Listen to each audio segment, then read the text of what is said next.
So example 14 is write the converse of the following statement. In each case also decide whether the converse is true or false. First statement is if n is an even integer then 2n plus 1 is an odd integer होगा. तो statement converse लिखना तो बस क्या है, इसको पहले लिख दो इसको बाद में लिख दो. तो let's write it down. If 2n plus 1 is an integer then n is an even integer.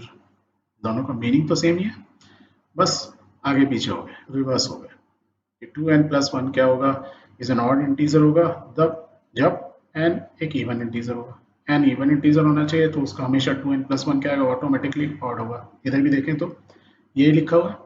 If n is an even integer, यदि n even होगा then 2n plus 1 is an odd integer. That means converse में हमने ये जो चीज थी कि it is not a negative of this, but it is opposite. Negative और ऑपोजिट में फर्क है. नेगेटिव मतलब ये सही है तो ये गलत है, या ये गलत है तो ये सही है. बट कन्वर्स में हमने सिर्फ क्या किया, उसका जो स्टेटमेंट फर्स्ट स्टेटमेंट को पहले लिख दिया, बाद में लिख दिया, और सेकंड स्टेटमेंट को पहले लिख दिया. हमने रिवर्स कर दिया, या स्टेटमेंट का लिखने का तरीका ऑपोजिट कर दिया. तो दोनों स्टेटमेंट्स को, ये स्टेटमेंट हो या ये स्टेटमेंट, जो भी हमने कन्वर्स किया, कन्वर्स तो हमने चेक कर दिया, बट हमको एक सेकंड काम क्या करना है कि whether the converse is true और फॉल्स. जो ये स्टेटमेंट है पहला या दूसरा कोई भी लो स्टेटमेंट, ये हमारा ट्रू है भी कि नहीं. तो करके देख लेते हैं. देखो एक एग्जांपल के लिए, तो this example is actually it is false. Why this statement, complete statement is false. ये फॉल्स है तो ये भी फॉल्स है. क्यों फॉल्स है? एग्जांपल के लिए जैसे 15 है, 15 इज एन ऑड इंटीजर. 15 को मैं से 2n प्लस 1 में लिख सकता हूँ. 7 टू द 14 प्लस 1. 7 क्या एक इंटीजर है, क्या वो इवन है?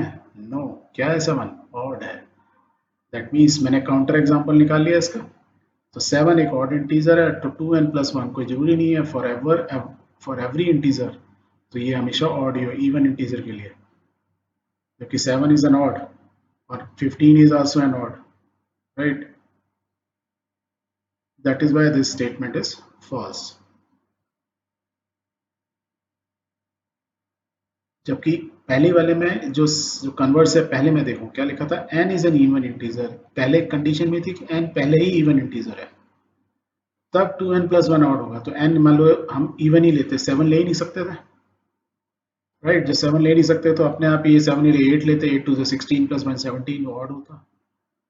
वेरस कन्वर्स में क्या लिखा था, पहला ये हमने इसको पहले लिख दिया. पहले क्या लिख दिया, 2n plus 1 is an odd integer. 2n plus odd integer होगा, तो इसलिए तो हमने 15 लिया. 15 ले लिया is an odd integer, 15 odd integer है.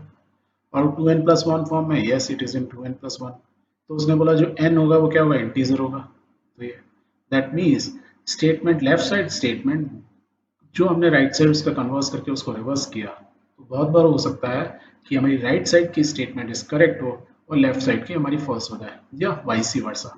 तो कन्वर्स करते समय भी थोड़ा सा ध्यान देना है कि हमने स्टेटमेंट को आगे पीछे करने से क्या उसका मीनिंग भी उल्टा हो गया, मीनिंग भी चेंज हो गया. यस, चेंज हो गया थोड़ा.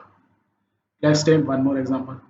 If the decimal expansion of a real number is terminating then the number is a rational number. This is a true statement, correct है. इसका कन्वर्स लिखते हैं, तो मीन्स पहले लिखेंगे कि the if the number is rational number, if the number is a rational, then its decimal expansion is terminating. और ऐसा ये स्टेटमेंट भी फॉल्स होगी. क्यों? यदि नंबर रियल नंबर है, इज अ रैशनल नंबर, ये तो है. if the decimal expansion of a real number is terminating then it is a rational number. तो हम क्या बोल रहे हैं, if a real number is a rational number then its decimal expansion is terminating. नहीं, बहुत सारे रैशनल नंबर होते हैं जो कि नॉन टर्मिनेटिंग भी होते हैं, देन इट इज फॉल्स. एक और example, if a transversal intersect two parallel lines then each pair of corresponding angle is equal. ये तो हमने देखा ही था. तो इसका कन्वर्स क्या, उल्टा लिख देते हैं.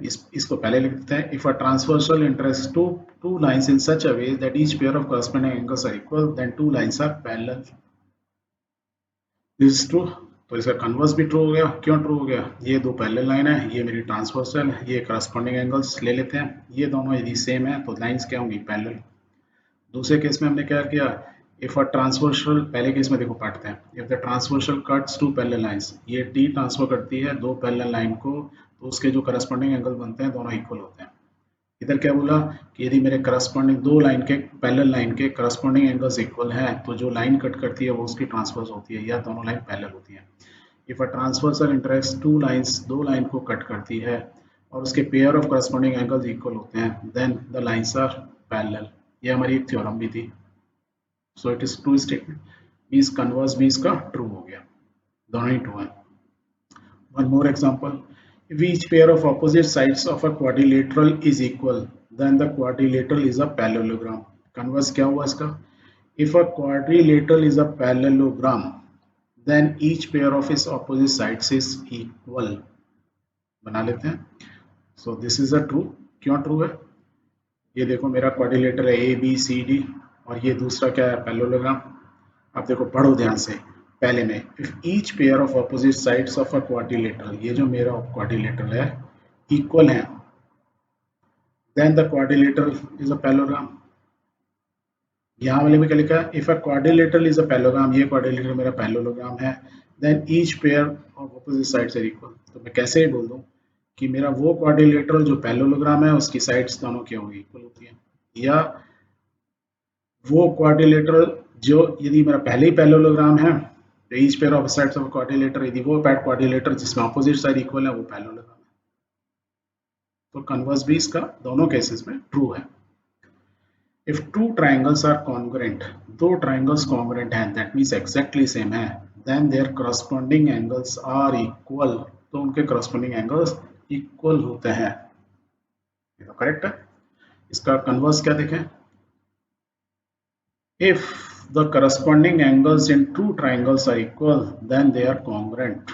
No, it's false. Why? याद है? Yes. These two triangles are not congruent, though their angles are क्या है? Equal. Corresponding angles equal हैं। दो triangles similar तो हैं पर congruent नहीं है। That means the converse is not true. False हो गई।